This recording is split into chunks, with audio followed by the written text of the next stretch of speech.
Welcome back to Open Line, talking about homelessness, talking about the cold weather plan in Nashville. Streaming this live on Facebook, also taking your calls here on Facebook. Jim Brown has commented saying thanks to Rachel, Father Strobel, and their team for all the work they're doing at Room in the Inn. He says volunteering there on Sunday nights has completely changed his mind about the homeless. That's one of the things you say. It's also an opportunity for people to talk one-on-one with people they wouldn't talk to otherwise. Yeah, it's the haves and the have-nots, realizing that neither one of them are wrong. Right. Yeah. And he also says, Judith, we worked together at City Paper, you were a great reporter, and says this is a good conversation. Jim Brown, thank you for that comment. You want to get out there what people can do.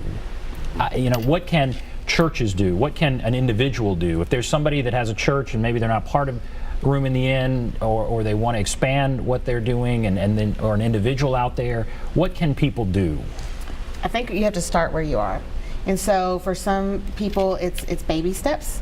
And so if your congregation is not doing Room in the Inn, we would love to have a conversation with you about that. You know, it may not be as all-consuming as you might think, or detailed. If you can collect toiletry items when you go on vacation, if you can collect winter supplies, I think we all have a place here, serving a meal. But also, I'm going to speak for all of us, we need more housing. And so, you know, if you're a landlord, if you can trust us with one unit at a time and kind of build trust together, we will send you people that will hopefully succeed in your housing. And we want a relationship. We don't want just another housing unit. We want to build a relationship and make sure that people become meaningful neighbors. You know, we want to make sure that they have purpose and they have a place to belong. So a landlord, what do you mean by that? You would do what?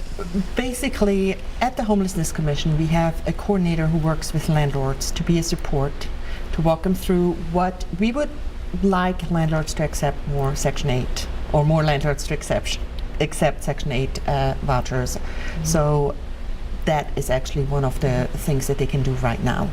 So if they contact us at the Homelessness Commission, I'm going to give an email address out, and he's not going to, you know, it's dion.trotter@nashville.gov, and last name is Trotter at nashville.gov. He's our landlord coordinator who works with landlords to be that support, so that we can make sure that once we house somebody with you, there is going to be support systems in place, so that landlords don't become social workers. The landlords are landlords, that we have somebody who handholds through that transition, so people know when to pay the rent, how to deal with neighbors, how to, I mean, just some basic things that sometimes when people haven't been in a housing apartment complex have forgotten on certain. And do you feel like people have pulled away from Section 8, and you need people to trust that? Yes. And that's where we're going with, start with one unit, 2 units, and work with us on that. And you think if they do that, they'll be pleasantly surprised? Yes. I think we've learned over the years nationally that no longer can you just move someone into housing and hope for the best. That, you know, it didn't take them just a short time to get there, and it may take a lot more support to get them out. And so we want to be support. It is a lot cheaper to keep someone in housing than to have them go all the way back down into the emergency shelter system and work their way back up. And nobody wants another eviction or another failure. You know, we've all had those, and those are the chapters of our life we don't want to read again. And research has shown with those support systems, when you compare people that don't have the support systems, there's a 30% retention rate. When you have the support systems in place, and we have looked at that here in Nashville, there is an 85 to 90% retention rate. And that's low turnover, which is a benefit to landlords. So Absolutely. we're asking you, you have this one apartment that has a high turnover. Work with us on that apartment. We're going to make sure that the turnover isn't that high, it's not so costly. In the end, we've done the calculations. We want to work on a business plan with you. We're not going to, it's not free housing. Well, I hope you know. there are landlords out there that are hearing that and will contact you with that. Let's go to Kingston. Hello, Kingston. Yes, I'm saying here. Go right ahead.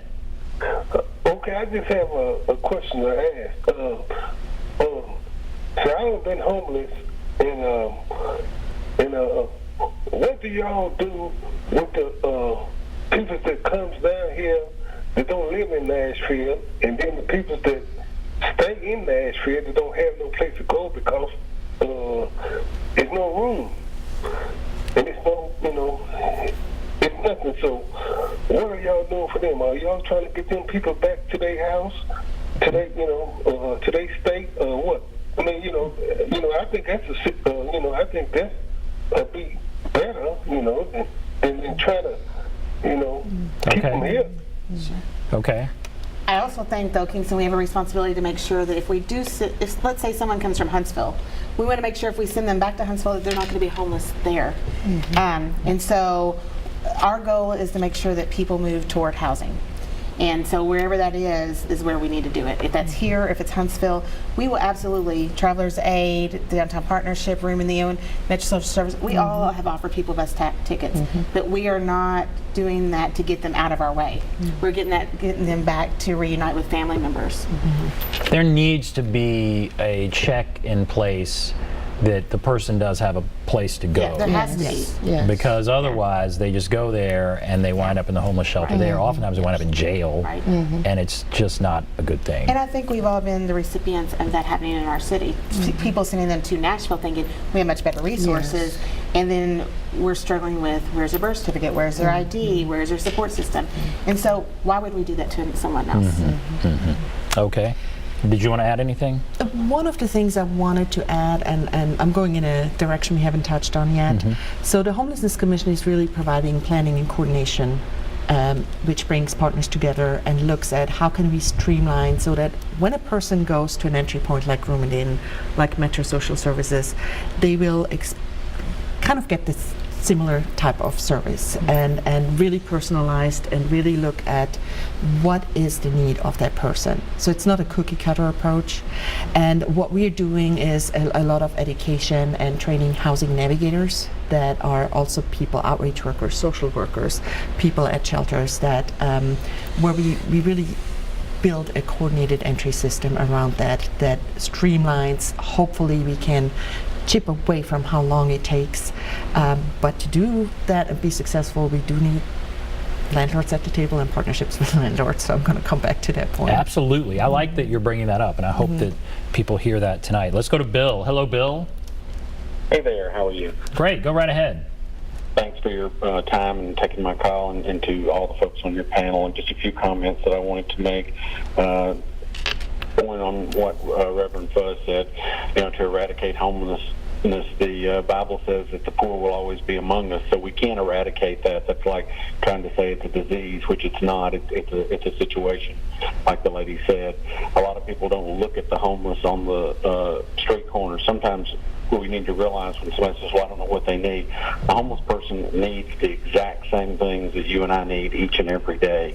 They need shelter, they need food, they need love, they need to be communicated to and not looked at as a plague, because they're not, because everybody is one paycheck away from being homeless in some situations. It's a cyclical thing. When they get on the systems, it takes 18 to 24 months to get somebody that's on the social services back off the social services. So sometimes it's something as easy as paying a simple bill or a simple car repair.